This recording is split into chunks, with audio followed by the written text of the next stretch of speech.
Друзі, добрий день, на зв'язку Резуб. Ми продовжуємо випуски рубрики Open Mind TV, так в межах цікавих власних інтерв'ю з людьми, в яких варто і багато чого можна повчитися. І сьогоднішній гість наш Пітер Балазсік. Пітер, hello. Інтерв'ю буде англійською мовою. Ось невеличкий вступ про Пітера. Ось ми випадково познайомилися в Будапешті, коли я подорожував з Відня до України, до Львова, до свого рідного міста, через Будапешт було дуже зручно. Ось. І тоді про Пітера є окрема стаття на блозі Open Mind, ось про яку ви можете почитати, тут обов'язково буде лінк десь поряд з цим відео. Ось. І саме тоді я просто таким був молодим студентом і дуже сильно надихнувся так теж з мого фактично ровесника, всього лише на рік старший, який на той момент вже займався власними справами, ось подорожував по світу і самостійно заробляв гроші, розвиваючи декілька напрямків так власного бізнесу. Давайте тоді спробуємо з'ясувати, що ж Пітер робив тоді, як його доля розвертала так, чи повертала в певному напрямку, і яким чином ми з ним от щойно опинилися у Мексиці разом. Okay, so we turn it into English now. Cool. Peter, thanks. Of course, it's a nice appreciation that we made this interview here. We are in Mexico at the moment, in Coba ruins. It's not the most impressive ruins, however, we were able to find a nice hidden spot for that. In the jungle, it's pretty cool. In the jungle, yeah. Peter, at the moment we are in Mexico. You came here to do what exactly? I came here to do business. Actually,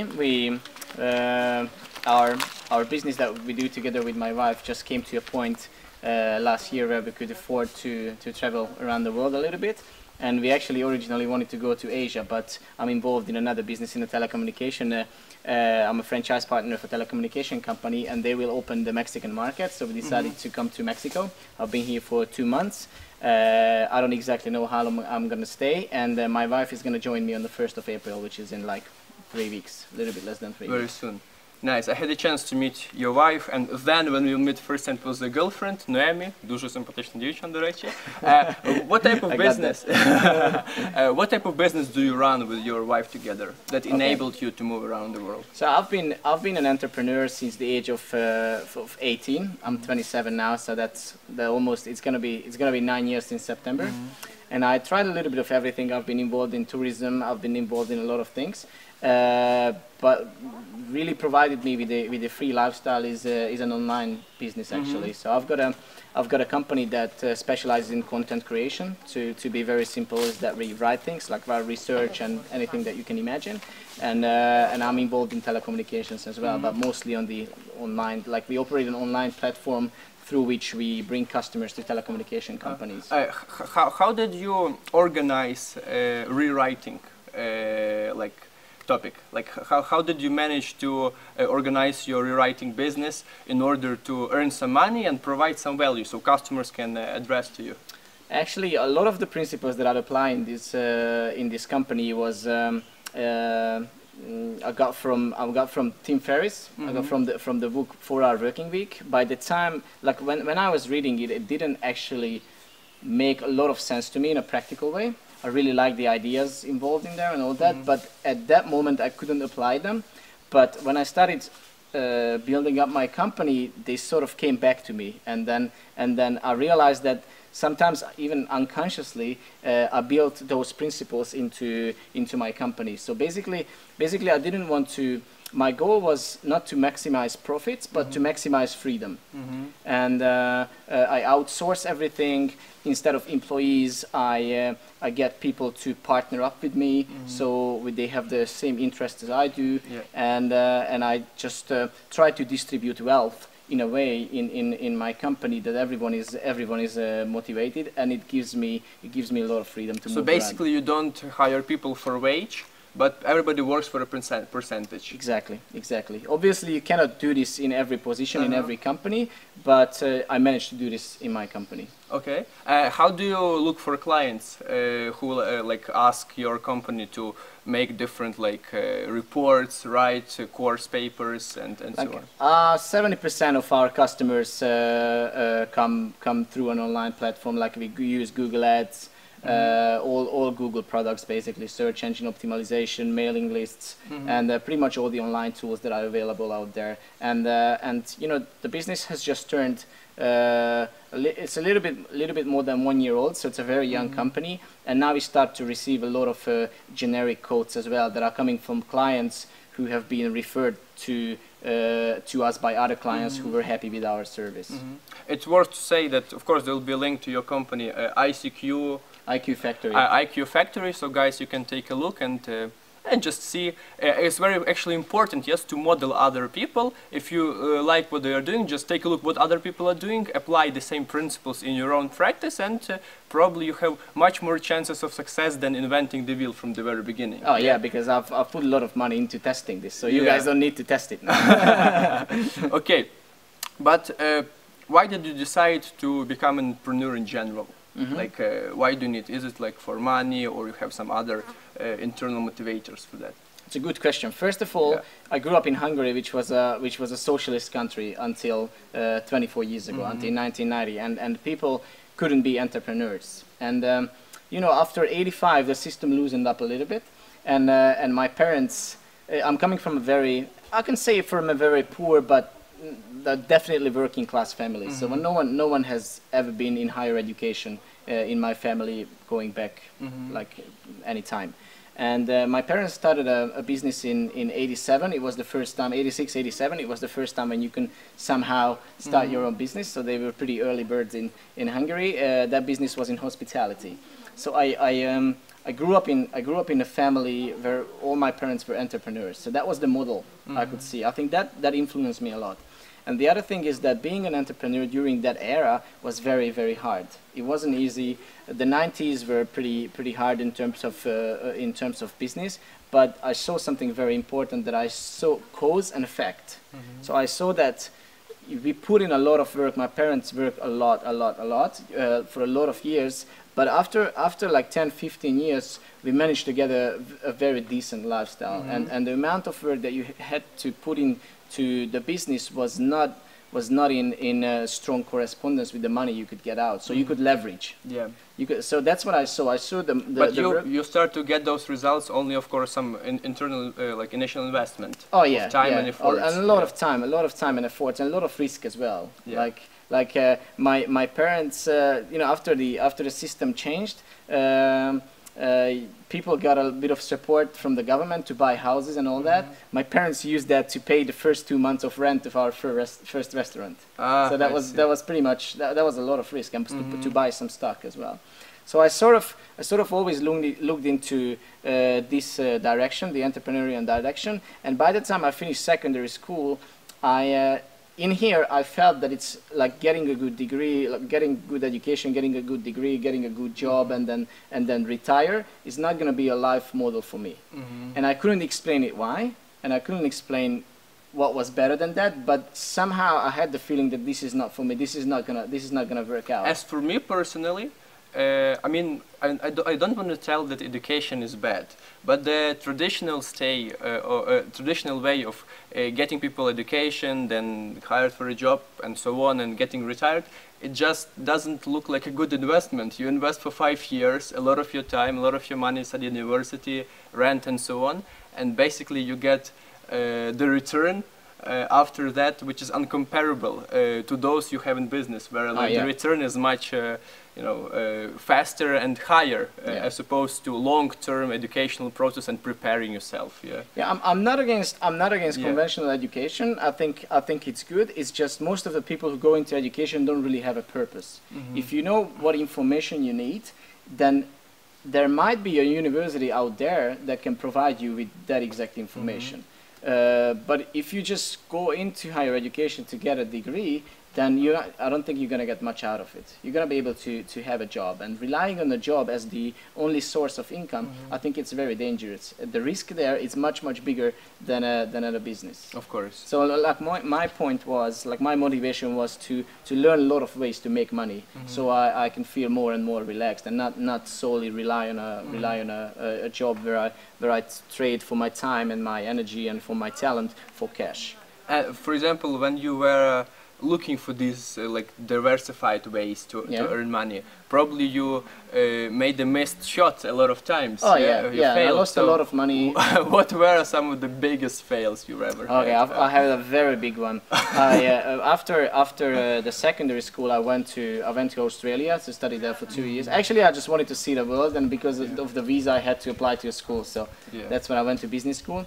And I worked for an agency there. Did some hospitality job, like wine tastings and stuff like that. And I accumulated quite a bit of money. And when I got home, one of my friends approached me to do some real estate flipping, real estate business. His father has been in the real estate business for a lot of years. He wanted to get out. He had the contacts and all that. And we started investing into real estate, and it went pretty well. Like the first 3 transactions, we made quite a decent profit on them.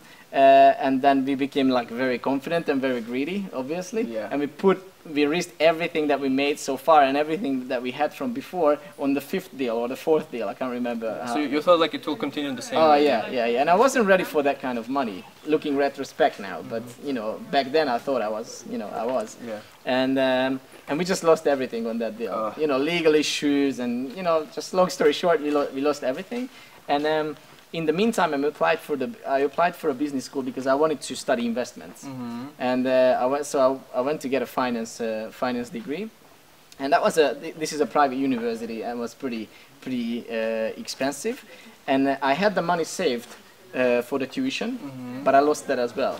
So basically, I paid the money in the first semester, like I paid the first semester, and then after that I didn't have any cash for the second one because I lost everything. So I had to come up with new ways of generating money. From the very beginning. Yeah, so I started teaching in a school, and actually the school offered an opportunity to study there with a scholarship. The scholarship was not like you're getting anything, but you don't have to pay the tuition, that's the scholarship. So they just covered and they expected like almost like they expected results from you that were almost impossible to achieve, because if you achieved that, they were losing money. It was a profit-oriented school, so they didn't make it easy, let me tell you. And I just had no other choice to get the scholarship.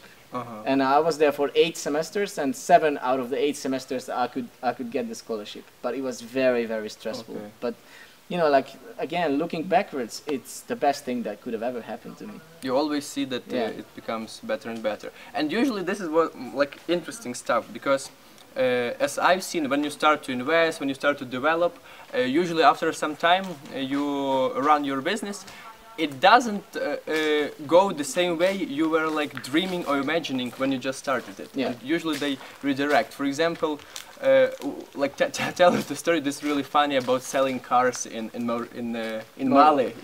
Yeah, Mali and Morocco. Which one do you want to hear? I know. Just like it's nice to start that you started like trips, safari trips, and then it's kind of like. Okay, so I'll tell you from the beginning. So the way it started is that when I was in Australia, I fell in love with off-roading. We took a lot, in Australia you've got a lot of places to go off-roading, and I didn't have a car, I didn't have a Jeep, but I had some friends who did, and one of the guys was like 50 and he was bored with his car. So he always gave it to me to drive. So I was like, oh, this is really cool. We went to the desert, jungles, outback. I just loved it. And when I moved back to Hungary, someone approached me to participate in a trip to Gambia, to Africa. They had 3 guys, and they needed 1 more. So I was the last one in the team, actually.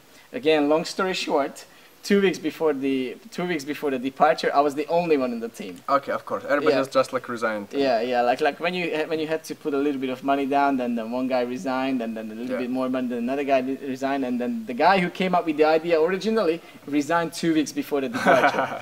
And he wanted to cancel the trip, but I just said, listen, I just put this in my head, I need to go to Africa. So I walked to my dad and said, listen, Dad, do you want to come with me to Africa, or you want me to go alone? And he decided to come with me. And the Mauritanian situation was pretty dangerous. So we joined a convoy to go into Mauritania. And we were going to get our visas to Senegal in Nouakchott, the capital of Mauritania. But those guys told us that we had to wait 2 weeks for the visas. So, Nouakchott is not the place where you want to spend 2 weeks. No way. So we decided to stay with the convoy, just lose our tickets back from Gambia, and we ended up in Mali, in Bamako. And I had 3 days to sell my car, basically, in Bamako, and then somehow managed to sell it. Not the best price, but it was okay for us. We were just happy to leave the continent. And based on this idea, or based on this trip, I had the idea to organize off-road trips to the Sahara, because what I realized is that like a lot of people are interested in going to the Sahara. A lot of people are building their cars, you know, preparing for the trip, and they drive through Europe and then drive through Morocco and then go into the Sahara just to do a little bit of desert diving. And the idea was, why don't we just give them the part that they actually come for? So they can fly down to Marrakesh, we can supply them with the cars, we can supply them with fuel, accommodation, everything, so they don't need to take care about all these. And yeah, it started going pretty well, and the idea was that we invest in a bunch of cars. We bought 6 4-wheel drives altogether. My business partner just crashed one of them, so we ended up having 5. And we had our first trip to Morocco. That started from Budapest, and it was a complete disaster. It was a complete disaster. Like, our teams got robbed in Spain, a lot of mechanical problems, you name it. Like, and I was walking around with 50 euro notes, like they were like toy money, you know, just paying for mechanic, paying for this, paying for that, paying for that. So we sat down with my business partner at the end and calculated the loss, and we concluded that it would have been better off traveling around the world for a year. Probably that would have cost less than this trip. But we already spent the money. We had 2 appointments for that year, and we already spent the money from the second trip. Okay. So I finished the first trip in February. So you took deposits from people for the second trip, and you spent that one. Yeah, we spent that one as well. So I basically had, because after the first trip I was like, I'm never gonna go back to Africa. Like, there's no way I'm going back. I remember I flew back to Hungary on the 14th of February, and I had to come back, I think, on the 1st of March, like somewhat 2 weeks later. The deepest period of my life, seriously. One of the war, like this changing moment. Yeah, so I had to come back, you know, when your stomach is like just that little, and it's like, oh, what's gonna happen? This is what we had the last time and all that. And I think a revolutionary moment was when I actually admitted that my idea of owning the cars that we use was just a bad idea. And it was a funny story, because my business partner was more attached to my idea than I was myself. Okay. But I persuaded him that my idea was crap, so I had to go another way. So basically, I managed to sell the whole fleet in the middle of the Sahara for cash. And then since that, we operating with leased cars, with newer cars. So and after that, like, from a disaster, we went to a perfect trip for the next time, pretty much. But, you know, I had to go back to Africa and turn the whole thing around, and I had 5 days to sell these cars on the black market. I hope no one from the Moroccan authorities are watching this, but if they they want to charge me some duty fees which we didn't pay. Nice. I think it's possible to continue this conversation and tell a lot of stories. Oh yeah, I've got lots of stories. Yeah. One of them is really cool. That I visited a few times you in Budapest. You visited me. You had a lesson on one of my conferences in Truskavec, you remember. And now eventually, guys, we meet here in Mexico. Who would guess? Yes, that it could happen. There are so many opportunities, and the world is much smaller than many people think. What's very interesting, I'm sure, guys, for you as well. Can you, Peter, just for the end, make a few recommendations to readers of Open Mind Community, what to do or how to think, in which direction at least, if first they want to earn their own money, not being dependent on the wage, and second, travel the world. Okay, so as I heard from Oras, you guys are very open-minded, and you guys have a very entrepreneurial spirit. So I just wanna recommend you to keep on doing the same thing as Orest is doing, and that I've been doing, is pretty much focusing on more and more ways to generate money, because like, when you come out from a university and you start working in a job, either if you want it or not, your mindset is going to be a little bit limited after a while, and you're going to be dependent on the income that you generate with your job. And I just want you to stay away from that, and be very conscious about how you handle your time and how you handle your income. My advice is that that use your job. If you have a job at the moment, if you started earning some money from a business, then that's already a very, very good step. But if you still have a job and you need to work in a job, just treat it as it should be treated. Just treat it as a source of income. Okay, so don't get depressed that you have a job because you want to have a business instead. It's perfectly normal. Just treat it as a source of income that enables you to work on something bigger and better in your free time. And the problems that you're going to face are problems that someone has already faced before. And the things that you want to do are things that someone has already done before. So I encourage you to read a lot. There are a lot of materials available for reading if you wanna build your business. And the biggest advice I can give you is just you have no fear. Like basically there is nothing you can lose. We just calculated with Orest that for us probably it costs the same to travel around Mexico and just go to all these very nice places, tropical places during the winter where it's pretty cold now in Europe. It costs the same than actually living in Europe, living in Budapest for me. And I know a lot of people who could afford this, but they don't do it because they have fear. They have fear that if they leave their business there, if they outsource something, if they give away a little bit of control, then something is gonna go wrong. And they actually, instead of them owing the business is owing them. So they don't have the flexibility that we have right now. So if you start building your business, there will be a point where you have to make a decision, and sometimes it's not very obvious. No one is going to go to you and tell you that this is the time where you need to make the decision. It's simply based on what you do, based on how you outsource the tasks, how you delegate the things that needs to be done. You will end up with a business that takes away all of your life, or you can end up with a business that's actually serving you and enables you to travel around a lot. We just try to build up all the functions that you need to have in a business in a way that you can control it from an online platform, because that way you're not limited to a geographical place. And yeah, just keep on being open-minded, pretty much.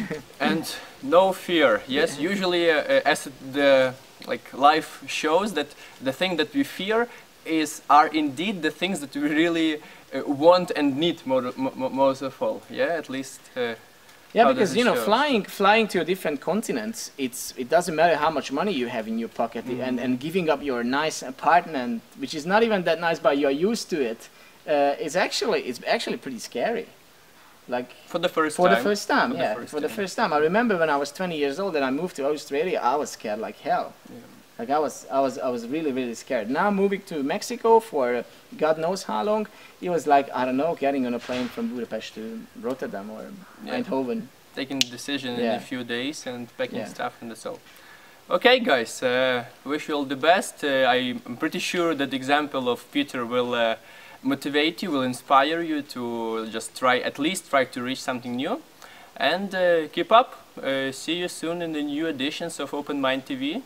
І до зустрічі зовсім скоро. Thank you, Peter. Thanks for having me. See you guys. Bye-bye.